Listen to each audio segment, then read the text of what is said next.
Once upon a time, in a galaxy far, far away, it was a jobber named Stardust. Then he went to AEW and rebranded himself as Cody Rhodes, the American Nightmare. Now he's back in WWE and rebranded himself again as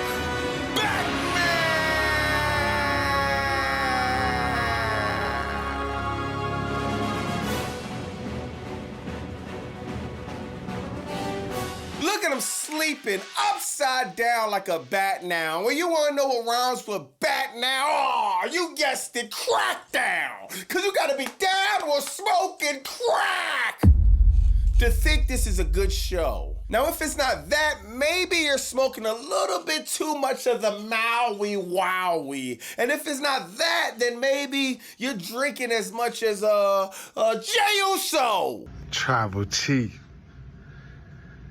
In main event, Jey Uso versus Bronze at SummerSlam. Say less, Us. 4 letters, 1 word.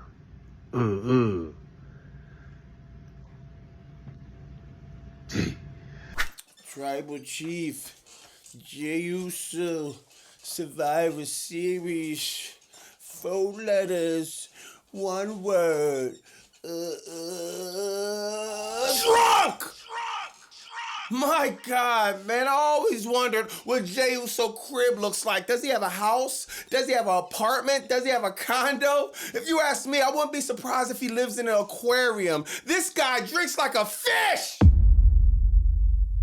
Zack Ryder been popping up a lot in the news lately, but not for reasons any one of us will ever expect. Now, it seems like Zack Ryder was throwing shots at Karrion Kross on X. Then Karrion Kross responded, exposing him in a situation that he had last week on his match with LA Knight. He tweets, "Hi, Matt. Been very busy this weekend making an honest effort in restoring the independent market, unlike you. Noticing all your incessant tweets. Very happy for you. Also, Ricker said that you shit your tights on the powerbomb live on TV. What happened there, bro? Hashtag Zach Poopy Ass. You can't even make this up. Dude. You smell like shit. But the good news is your boy Bobby Monsoon is in a given mood. Yeah, I know Christmas is next month, but it's almost Black Friday anyway, so what the hell? Hey, Zack Ryder, the next time your stomach hurts and you gotta take a poo-poo on live TV, here you go, a fresh diaper. Just put one of these on right when you're in Gorilla, right before you come out. Nobody wants to wrestle with somebody that has a shitty ass.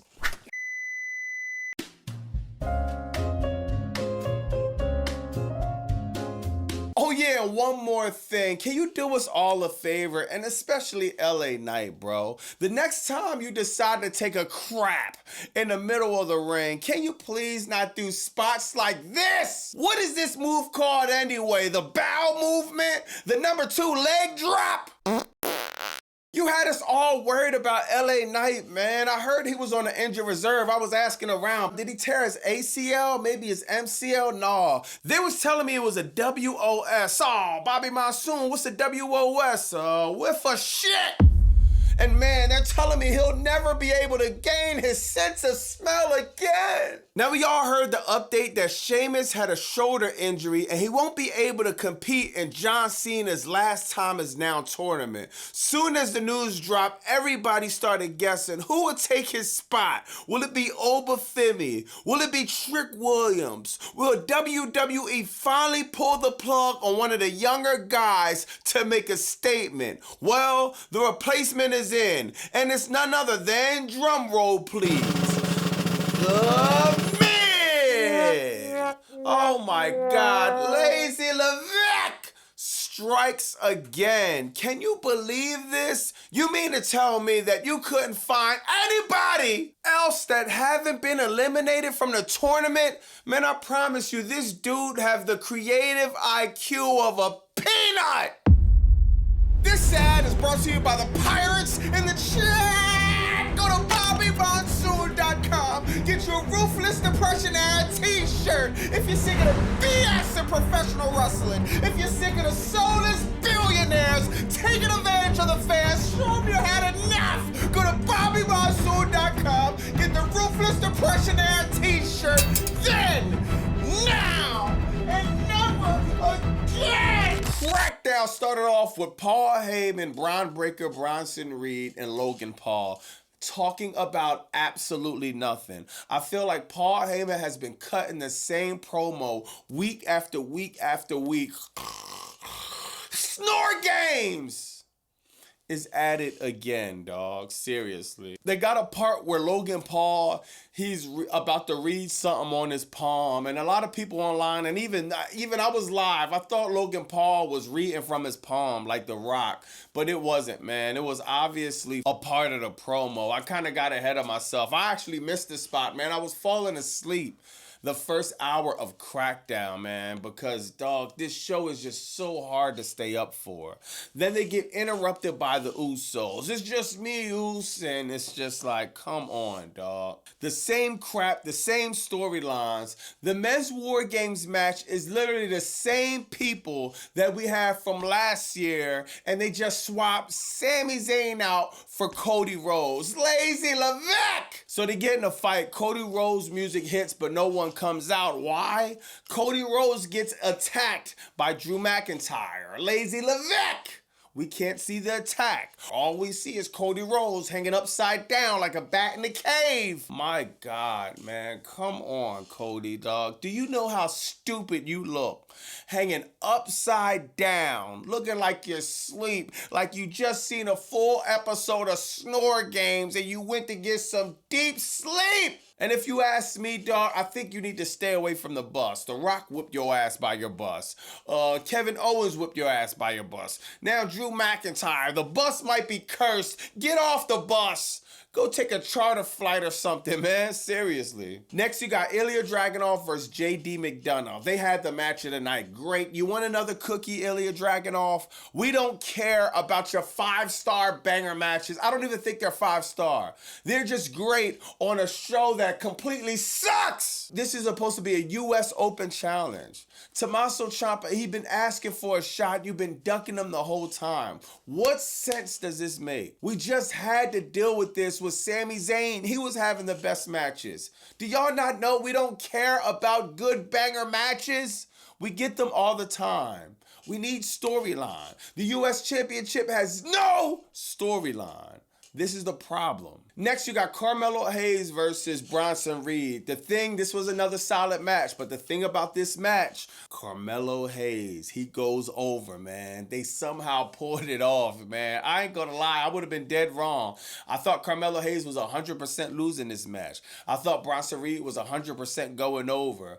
For him to beat Bronson Reed, even though it was count out, that was great booking. I'm gonna give credit where it's due. That was great booking right there. Ilya Dragunov match was fire, just no storyline. This actually has storyline. This actually had, I think the Usos came out. Then you had Bronson Reed trying to spare people. Then, you just had a lot of factors going in, man. But Cody Rhodes coming back, you see he looked halfway dead, hanging upside down from his bus, like he just got shot, right?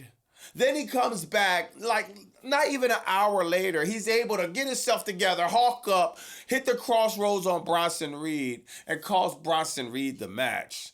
And it's just like, oh my God, the storyline is all over the place. But who cares? Carmelo Hayes won. And if you ask me, I wouldn't mind Carmelo Hayes going all the way to face John Cena, to go over John Cena, and to spend 2026 creeping up to the main event level. Or maybe put the IC title, maybe put the US title on Carmelo Hayes. Put the rocket on the guy. Next, you got Fraxium versus DIY. Just another match that's just like, okay, it didn't mean nothing. No titles on the line. No number one contender. It's just like corny, bro. This whole match was just a regular match. Nothing new you ain't seen from any of them. The end of the match, though, was a little bit interesting. You know what I mean? You got Candice LeRae. She takes the mask off of one of the teammates. I don't even know if it's Fraxium, Axiom, Blaxium, Waxium. But, man, I don't know, bro. She takes the mask off of one of the jobbers, man. And, you know what I mean? That's the only highlight of that match. After that, you got Penta versus Balor. Balor. We all knew who was going to lose this match. Of course, Balor. They don't book Finn Balor to win any single matches. I don't know why Paul Levesque insist on burying this dude like this. But man, it's really sad, dog. And I hope something has to be done. No man should get buried this bad week after week, month after month, year after year. My God, how hard is it to bring the demon Finn Balor back, man? How hard is it to book a guy strong, dog? This dude is a great in-ring work, great promo. He's obviously a trooper, dog. He obviously stayed with the company. He could have probably been left. It's just, I hate how they treat Finn Balor, man. Oh yeah, I almost forgot. We got Sami Zayn, right? Rey Fenix, Shinsuke Nakamura, and the Motor City Super Soakers versus Solo Sikoa, Bachelor, Jeff Hakuna Matata in the Survivor Series traditional tag match. Great. I can't wait till next week. Oops, it was a live taping.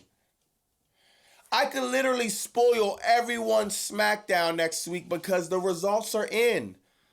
Now, I'm not going to do that. And for my sake and for the content and for the people, I'm just going to fall back. I seen a little bit of who won, but I said, I don't even want to know who won or lost.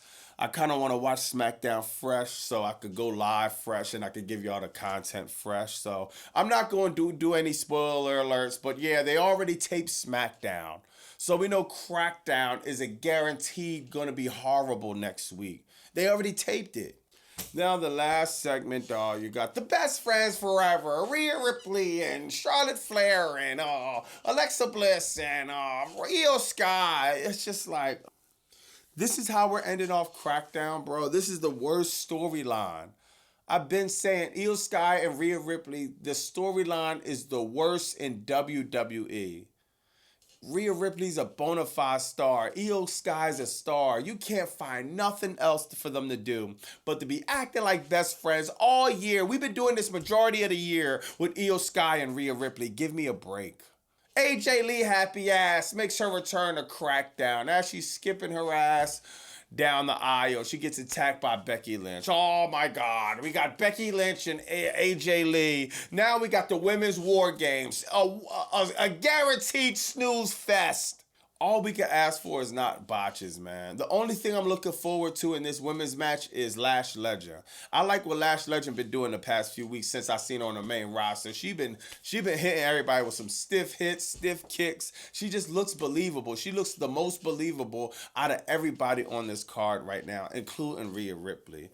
So, you know what I mean? We got that, and it's just like, oh my God. Snore Games is... Don't ask me for a watch-along or Snore Games. This is all you're going to see.